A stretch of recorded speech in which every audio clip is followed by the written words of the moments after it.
everyone. Again, this is Ma'am Sheila, and today we are going to discuss the measures of angles, sides, and other quantities of a parallelogram. Now, to be able to identify the angles, sides, and other quantities, we are going to apply the different conditions that we have discussed the last time. So let us begin. Let us consider the first figure here. Given that quadrilateral ABCD is a parallelogram and given that AB is 6 units and AD is 7 units, let us answer the following. Number 1, what is the measure of segment BC? Yes, very good. Segment BC is 7 units. Now, paano natin nasabi that BC is 7 units? Yes, because BC is opposite of segment AD, and since it is a parallelogram, based on the condition, opposite sides are congruent. So if AD is 7, then BC is also 7 units. Now, how about segment DC? Yes, this time around, segment DC is 6 units. It is 6 units because it is opposite of segment AB. Again, segment AB is opposite to segment DC, and opposite sides of a parallelogram are congruent, so segment DC is also 6 units. Now, let us consider the second example here. This time around, our parallelogram is LOVE. Our angle L is 115 degrees and our angle E is 65 degrees. Let us find the following. So number 1, what is the measure of angle LOV? Let us identify where is that angle. So we have LOV, which means that we are referring with this angle. So given the given angles here, what is the measure of angle LOV? Yes, measure angle LOV is equal to 65 degrees. How did you say so? Yes, angle LOB is opposite of this angle. And since it is a parallelogram, the condition says that opposite angles are congruent. So if this angle is 65, its opposite angle LOV is also 65 degrees. Another way in getting angle LOB is that this angle L, and angle O are, yes, they are consecutive angles, and based on the condition, consecutive angles are supplementary. So we can have the equation measure angle L plus measure angle O is equal to 180 degrees. It is based on the condition that consecutive angles of a parallelogram are supplementary. So if we are going to use this, measure angle L is given, which is 115 degrees, plus the unknown is measure angle O or measure angle LOV equals 180 degrees. Then, if we are going to use addition property of equality, we will be having 180 degrees minus 115 degrees. Therefore, it will lead us with measure angle O, which is equal to 65 degrees. So you look whether you use angle E to determine this angle or you are going to use angle L to determine this angle, you are just going to arrive with the same answer. Ano? Then, let's have number 2. What is measure angle EVO? EVO, we are referring to this angle. So what is measure angle EVO? Yes, it is equal to 115 degrees. 115 degrees, why? Because the angle EVO is opposite of this angle, and opposite angles are congruent. Or this and this angle is supplementary because they are consecutive, so it will lead also that this angle EVO is equal to 115 degrees. Now, let us continue with this set of examples. We have here parallelogram LIEK. Again, this is parallelogram LIEK. Given that the segment PI is 4 units, so this is 4 units. And also, segment LP is 6 units, so this one is 6 units. Let us find the following. Number 1, what is the measure of segment KP? We are referring with this segment. What is the measure of segment KP? Yes, that is 4 units. What is the measure of segment PE? This segment. Yes, segment PE is 6 units. How about segment KI? What is segment KI? We are referring with this segment. What is the measure? Yes, that is 8 units. And then lastly, what is the measure of segment LE? Very good. We have here 12 units. So we have here KP 4 units, PE 6 units, KI 8 units, and then LE 12 units. The question is, how did we arrive with these values? What condition did we apply? Yes, we use the condition that the diagonals of a parallelogram actually bisect each other. This is the condition that we apply. Diagonals bisect each other. Now let us have this fourth figure. This is parallelogram HOME. Given is segment HE, which is 7 units, segment EM 14 units, and angle M is 105 degrees. Let us identify the following. HE, yes, it is given. That is 7 units. How about OM? Yes, this is also 7 units. What condition did we apply? Yes, opposite sides of a parallelogram are congruent. So if HE is 7, then OM is also 7. How about angle H? What is the measure of angle H? This angle? Yes, that is 105 degrees. What is the reason or what condition did we apply?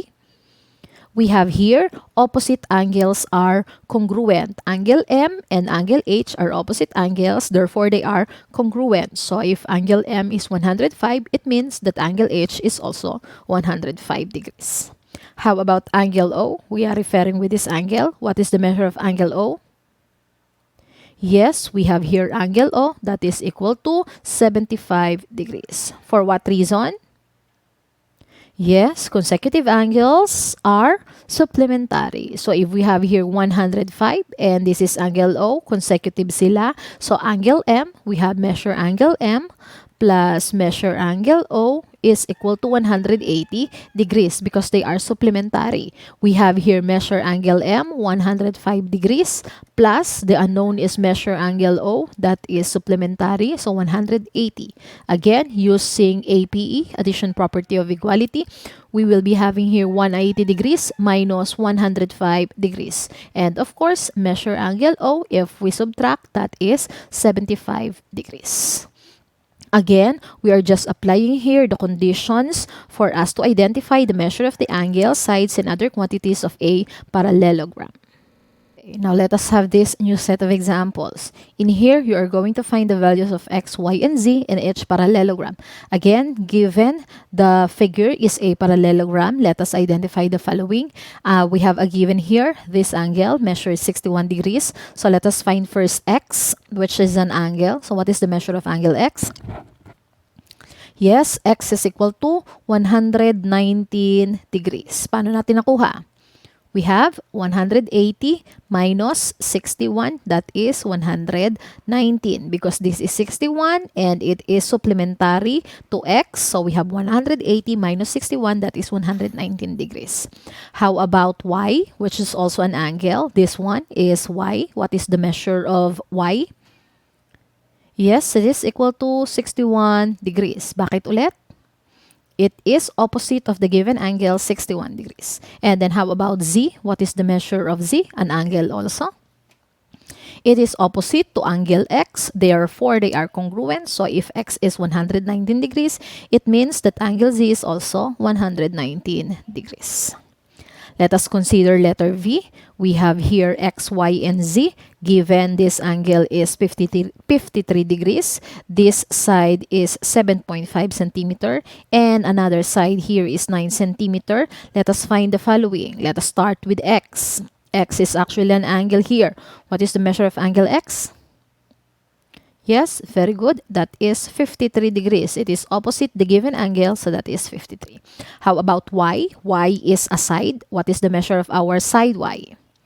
Y is equal to Yes, that is 7.5 centimeter. It is opposite of this side. Therefore, they are congruent. So, it is also 7.5 centimeter. And our Z is, yes, it is 9 centimeter. It is opposite of this side. And if this is 9, therefore, Z is also 9 centimeter. Now, let us consider the next one. Given that the figure DEFG is a parallelogram, we are going to find the measure of angle F.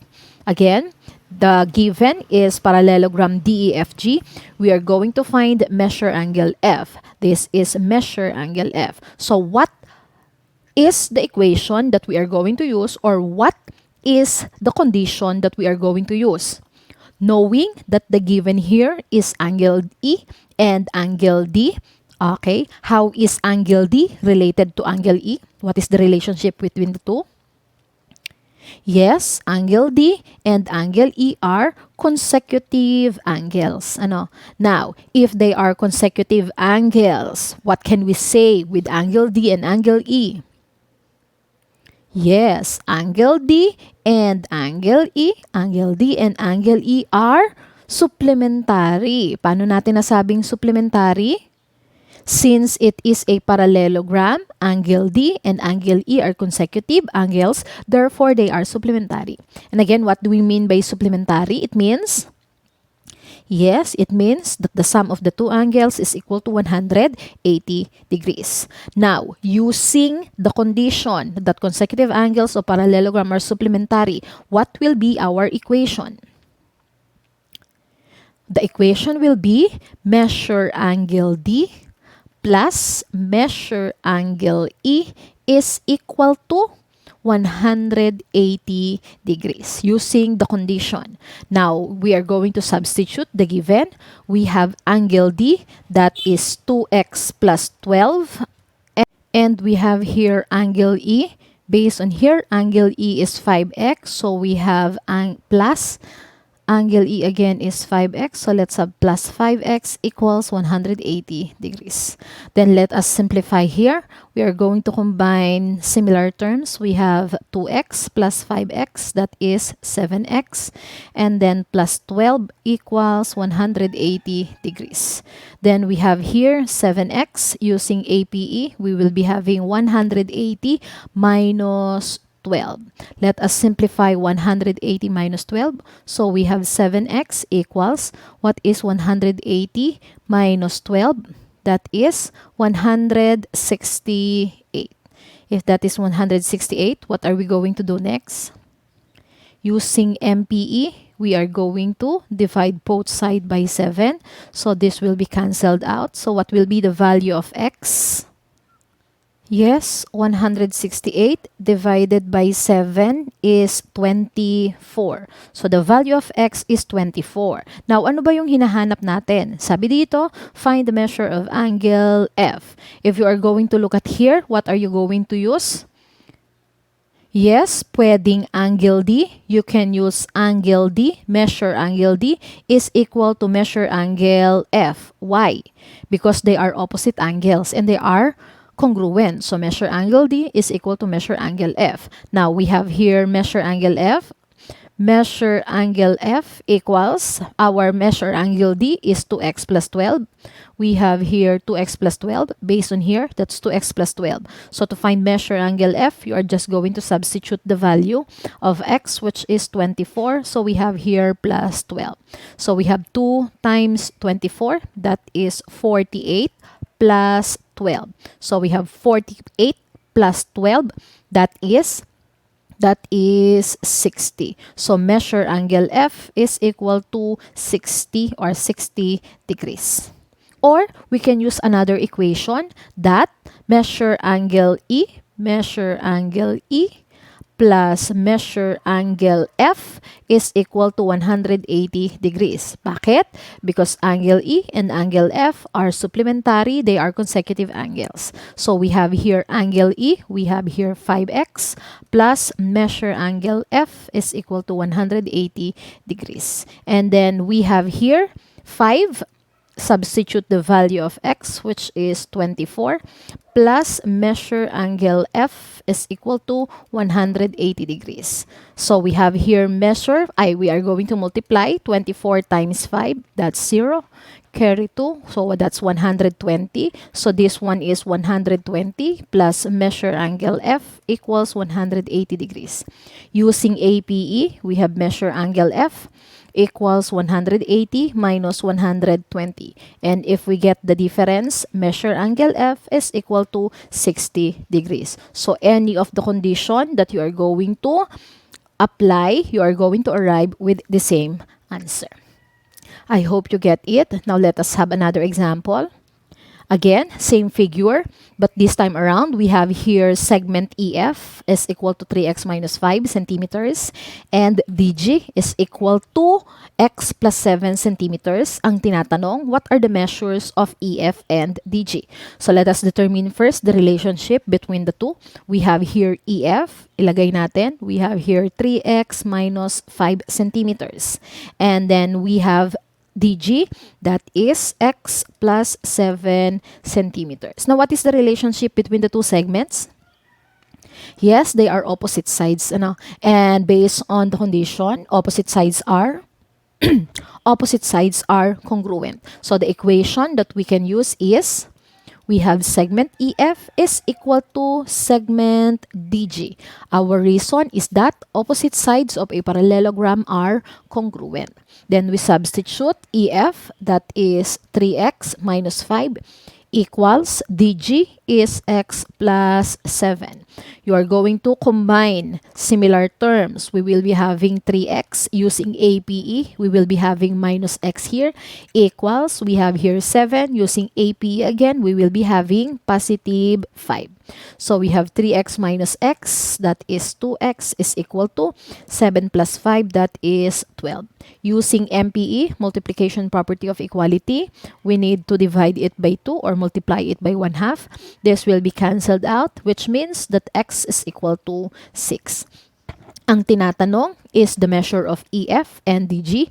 Obviously, we're just going to substitute the value of x, knowing that EF is equal to 3x minus 5 centimeter. So we have here EF 3, substitute the value of x 6, and then minus 5. 6 times 3 is 18, and 18 minus 5, what is 18 minus 5? That is 13. We have a unit given, which means that EF is equal to 13 centimeter.